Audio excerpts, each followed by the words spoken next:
Welcome to our channel. We will post videos every day. Please like, share and subscribe.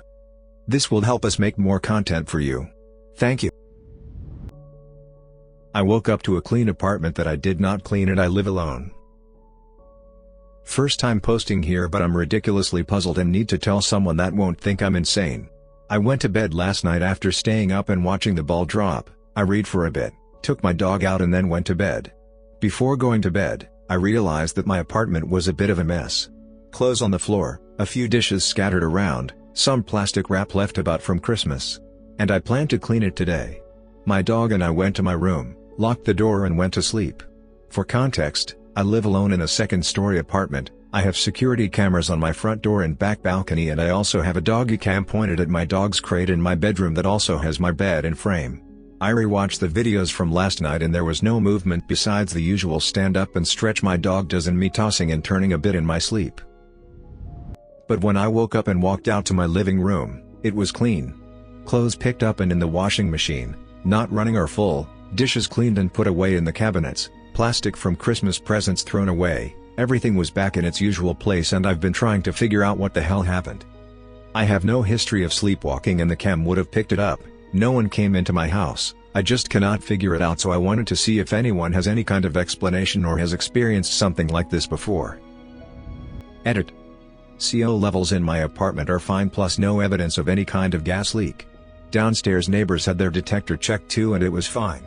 I am pretty good at keeping up with my annual doctor visits and have screenings fairly often. Cancer, heart, and thyroid issues run in the family unfortunately, but I will make a note of it to discuss with my doctor if anything else happens.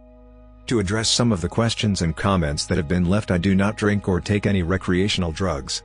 Any meds I currently take, I have been on for over 3 years with no issues. I have cameras and lock my bedroom door because I'm relatively young and live alone. I also have a legal background and understand the significance of evidence if anything were to happen. Comments. This has happened to me. In my case, it was due to my rescue meds. This took place between the period of graduating high school and starting college. My severe anxiety was in the process of being brought under control now that the at school excuse couldn't be used. I was living with my grandma. It's the 4th of July. My family is out celebrating while I stayed home with the dogs. Fireworks trigger my anxiety, hence me taking my rescue meds. The meds leave me feeling drowsy and calm. I fell asleep in my chair. When I woke up, I realized Grandma would be home in less than 30 minutes and I had not done a single chore. I shoot out of my seat, and realize I'm in my favorite nightgown. I was dressed before I fell asleep. I discover my chores are done, and enter the kitchen. Opening the fridge, I discover a plate wrapped in clear wrap with a note on top. It's my handwriting. It reads, "Everything is finished. I know how fireworks affect you. I made you your favorite omelet for your dinner. Enjoy." Yes, carbon monoxide did cross my mind. Both dogs and cat were not acting off, so I crossed that one out.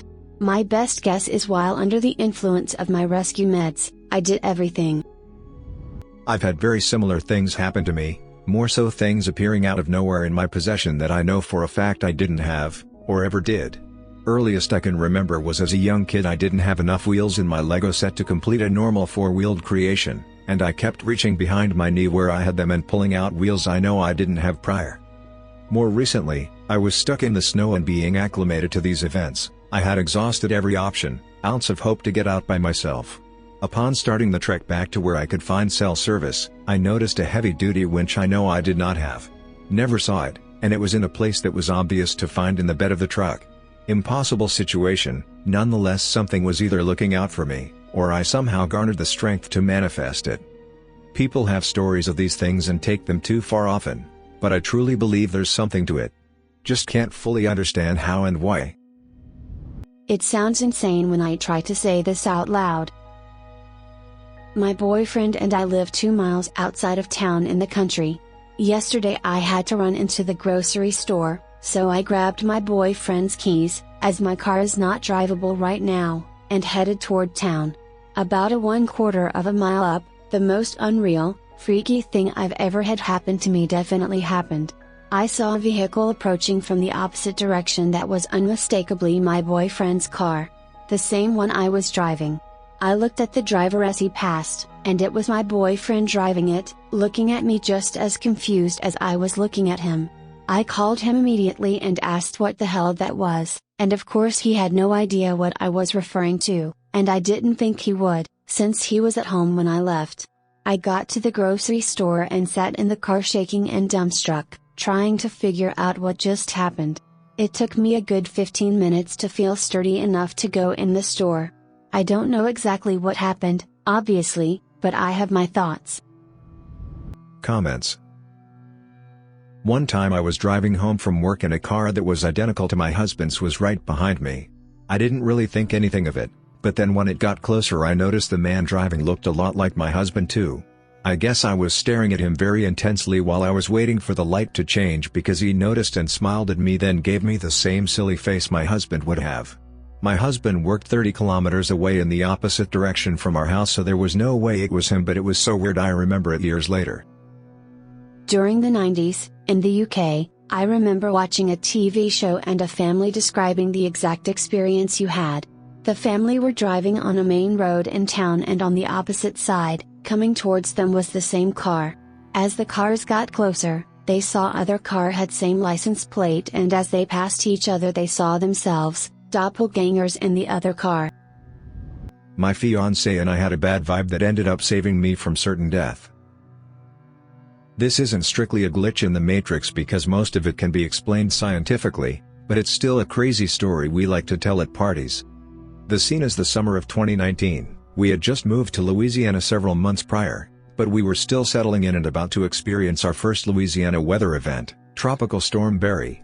Now, my fiancé and I had each been through many hurricanes, and Tropical Storm Barry wasn't supposed to be very strong, so we decided to weather it out at home.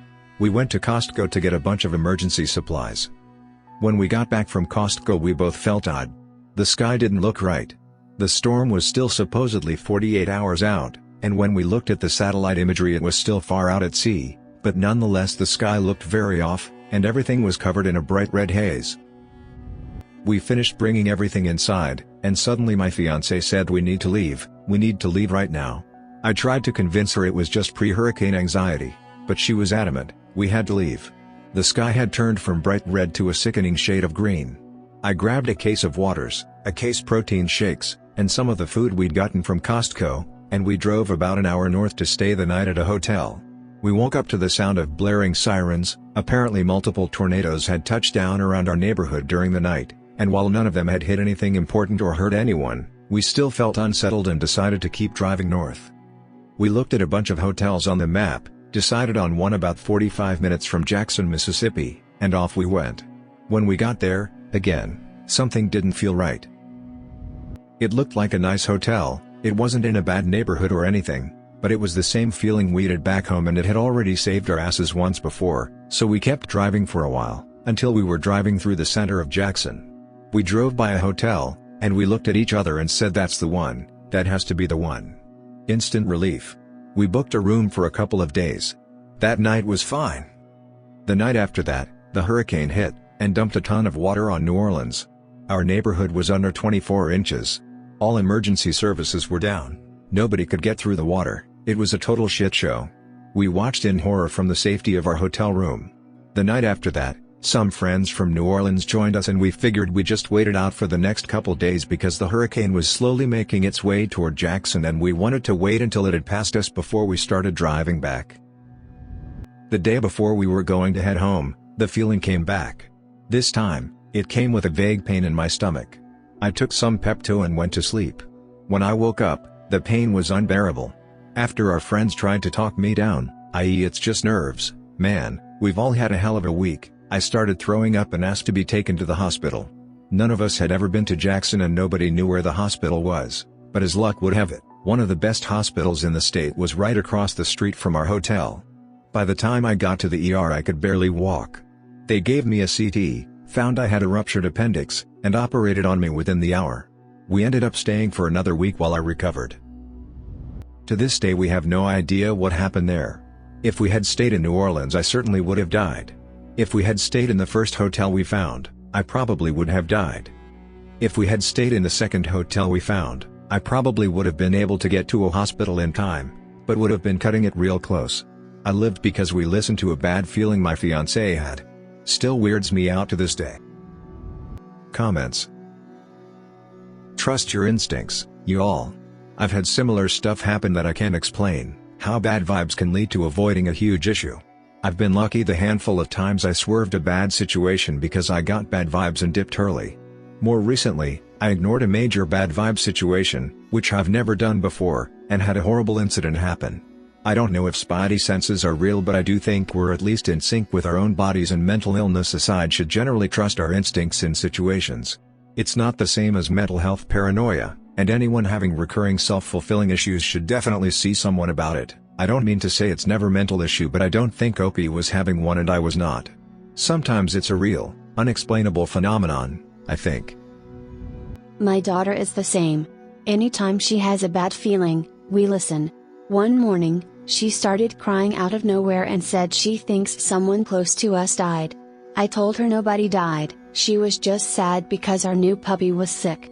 A few hours later, I got a call letting me know our cousin died that morning.